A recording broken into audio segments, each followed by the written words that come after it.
everyone, my name is Lowko, and today it is time for a viewer-submitted match. Now, I know over the last couple of weeks I've been casting a ton of the top-level pro games in SC2, and I figured let's mix it up a little today, and let's have a look at a Platinum versus Gold League Terran versus Protoss. Spawning here in the northeast corner of Year 0 LE. It's the map, of course, with Amon right here in the center. I mean, it's a little dark right now, but you'll probably see him at a later time. He's playing with the blue Protoss probes. He's in Gold League, and he goes by the name of HypoGojix. HypoGojix from the Jizzle clan. Who comes up with these names? Wonderful name right there, not gonna lie. In particular, the clan tag. And his opponent spawning here in the northwest corner, playing with the red Terran SCVs. He's in Platinum League. We are looking inside of the main of Burkhardt, or Burkhardt. I don't know why the first three letters are capitalized. He's, of course, from the Her clan, by the way. Man, these clan tags, they're going up in value. Absolutely great names. Jizzle and Her.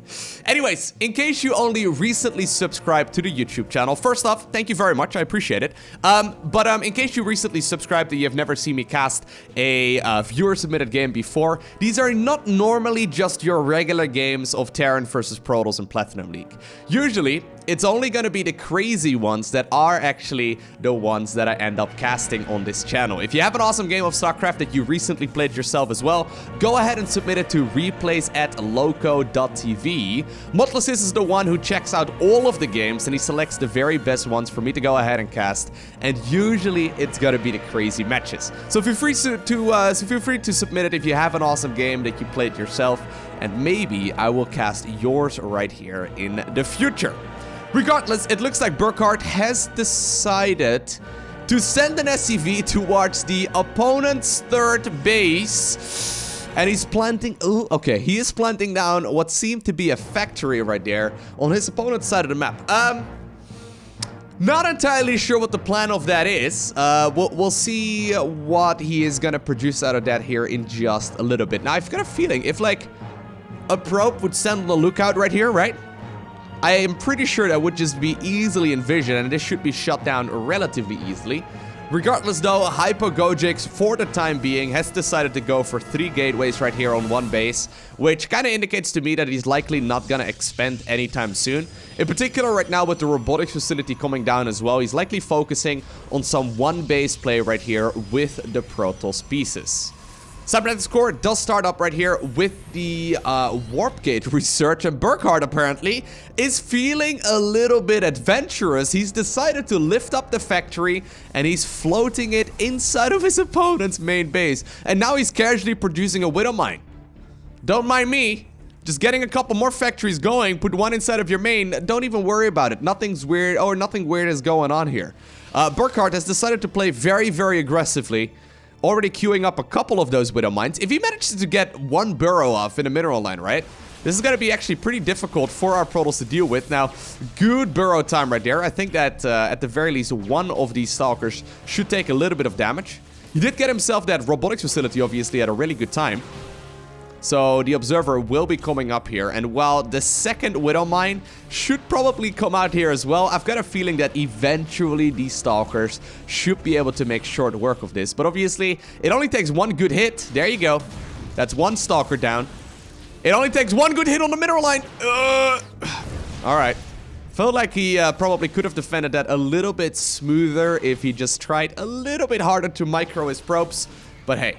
He managed to hold on without taking critical amounts of losses, and apparently, just in case, one Hero Marine, as well as a couple SCVs, are looking around the map to check out if there's any hidden structures here for our Protoss player. Well, HypoGojix, though, at this point, has only seen one of these factories.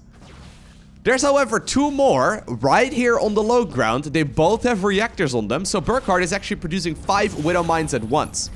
I mean, now he's producing 4 at once, I suppose, but still. That Observer, though, should be able to give the vision. Yeah, there you go. That should be able to give the vision that the Protoss player requires right now. And Stalkers, obviously, have this nice thing where they can go ahead and outrange Widow Mines.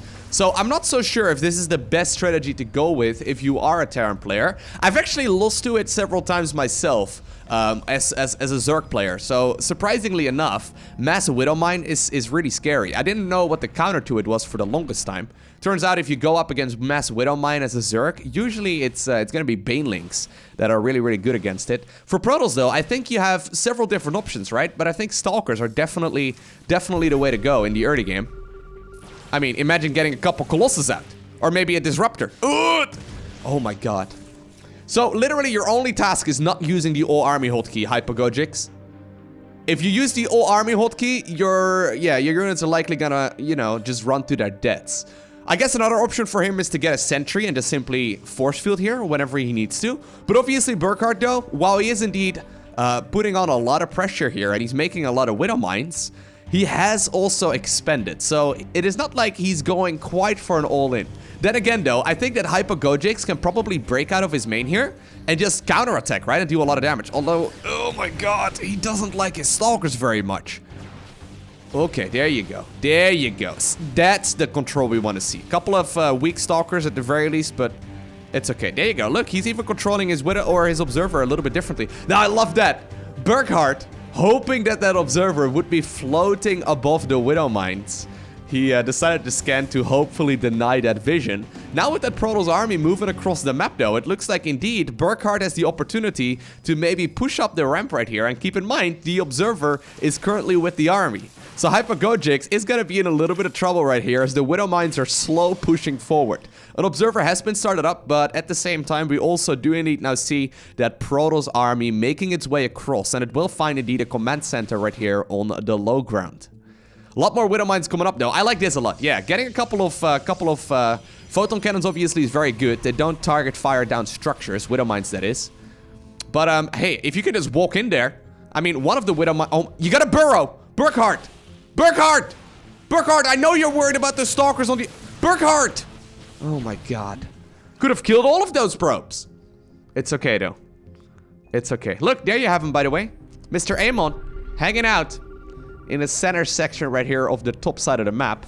Regardless though, I don't think you guys want me to look at Amon because there's been a lot of Widow Mine pressure so far. Massive Widow Mine against Protoss. I think it's one of those things that it's technically pretty straightforward to deal with, but if you're facing it against, or if you're facing off against it for the very first time, right? It's one of those things that can easily blindside you. I love that push though from Hypo. I think that's actually really nice. The fact that he decided to go across the map and go after that command center on the low ground certainly did make it quite a bit easier for him right now to justify, you know, sitting on one base. That's kind of the thing I'm mostly worried for right here. As long as he trades decently well against the Widow Mines and counterattacks before his opponent really can get that 2-base economy kicked in, I think he's going to be in a wonderful spot, in particular with Stalkers and Immortals right now. It looks like the Widow Mines are indeed going to be picked off. I kind of would like to see him go for an Expo, although Burkhardt has still got himself that one Widow Mine sitting in the natural. And I guess that's going to be the one that will likely be a little more pesky for a little while longer here as well. Anyways, the main base though, it is gonna start running low, right? And in particular, Terran players, because they drop mules, they usually need their expansion pretty quick. Now, there is a planetary fortress right here on the low ground. Not something we usually see, but judging by the fact that Burkhardt doesn't really have a lot of army, I don't think it's a terrible idea. He does have a couple of Marines right here, and I guess still a couple Widow Mines as well. There's that Widow Mine, being annoying as always, but Hypogogix though, he has not been... He's not been deterred at the very least to fight just yet, and he does decide to make his way across the map. Now, that's a lot of Stalkers. The Immortal is a little bit late to the party. I don't know if he even wants to fight that. Yeah, maybe going into the main is a good option, although there's a couple of those bunkers right over here as well. SCVs are pulled off the line. They are going to be used right now for repair, but Hypogogix is just simply bypassing all of it, and he's making his way towards the mineral line. Now, his most valuable unit there, the Immortal, does get gunned down for pretty much free, but this still does allow Hypogogix to continue pushing here for a little while longer with the Stalkers, and that is going to be a ton of dead SCVs. Oh my god. I think eventually those, well, I was going to say eventually those Marines might be able to gun down those Stalkers, but that was at the cost of pretty much all of the workers right now of our Terran player in red. So that's 26 workers that were killed here. In the meantime, by the way, a third command center was indeed constructed, and keep in mind that Widow Mine right here on the low ground, that may actually be the hero Widow Mine, right? it prevented this Protoss from expanding. And I think if this would have been 2 base right now for Protoss, this would have been a phenomenal position here for Protoss. Instead, the Hero Widowmine prevented that expansion a couple minutes ago, and it's now forcing Hypagogix in a bit of an awkward position. I mean, he did a lot of damage just now, sure, but he knows he can't really kill the planetary at this point, and he knows that his opponent has these beautiful yellow mining machines that drop from the sky. By the way, where do you think mules come from? I've posed this question many times before on the live stream. For those of you curious, by the way, I stream Monday through Saturday, 2 to 8 p.m. CET on Twitch. But I've posed the question many times, like, where do the mules come from? A lot of people say that the Hyperion is up above, but that just seems weird, right? If the Hyperion is up above, why didn't it just gun down that Protoss here at the very beginning of the game, right? It seems weird that maybe the mules just fly around in orbit, and I guess the orbital command just allows you to call one down? But then why do they time out? Does it have to do with gravity? I'm not sure. Regardless, feel free to, by the way, let me know down below in the comment section what your theory is, because I'm still trying to figure it out. Where do the supply depots come from, and where do the mules come from? You see, Lowko, when a command center love each other very much, they can perform a special ritual that turns them into an orbital command, and then all of a sudden they can summon little baby depots. It's a beautiful thing.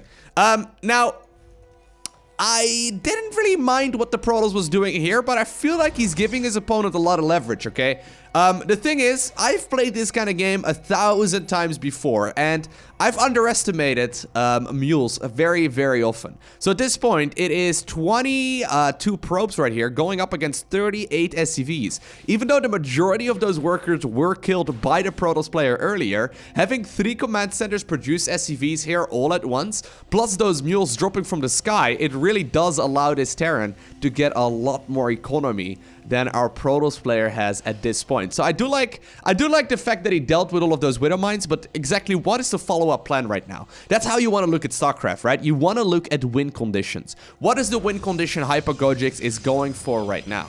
You want to execute all of those win conditions as best as you possibly can. I think he might be going for a blink or something along those lines, but I feel like that's all kind of a bit of a slow plan.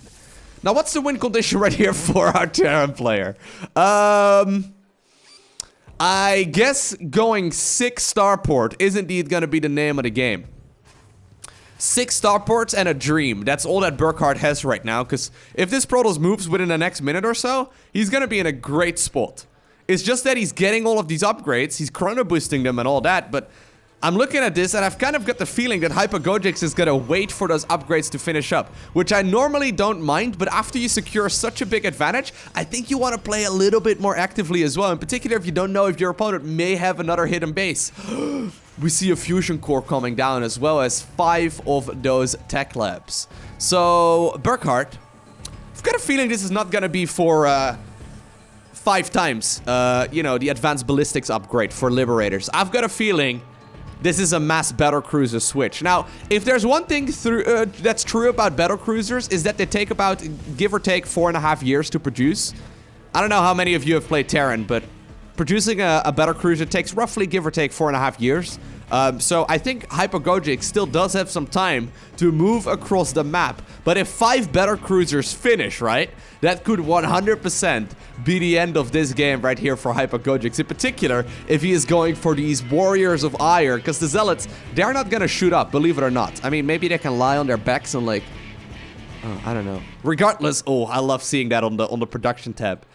We have 5 battlecruisers right now coming up, as well as the Yamato cannon upgrade, the weapon refit. Burkhardt has just simply established a 3rd base without his opponent being aware of it. We see Hypagogix scouting around everything, and he just found out about the fact that indeed 5 starports are now producing 5 battlecruisers. Well, he doesn't know at this point. For all he cares, it's gonna be Banshees. But in all those instances, he's gonna need something to properly deal with it. And I've got a feeling that warping in more Zealots is not gonna be the best way to go about this. We see a lot of photon cannons here, so at the very least, he's gonna be fine against any more Widow Mines, right? I guess.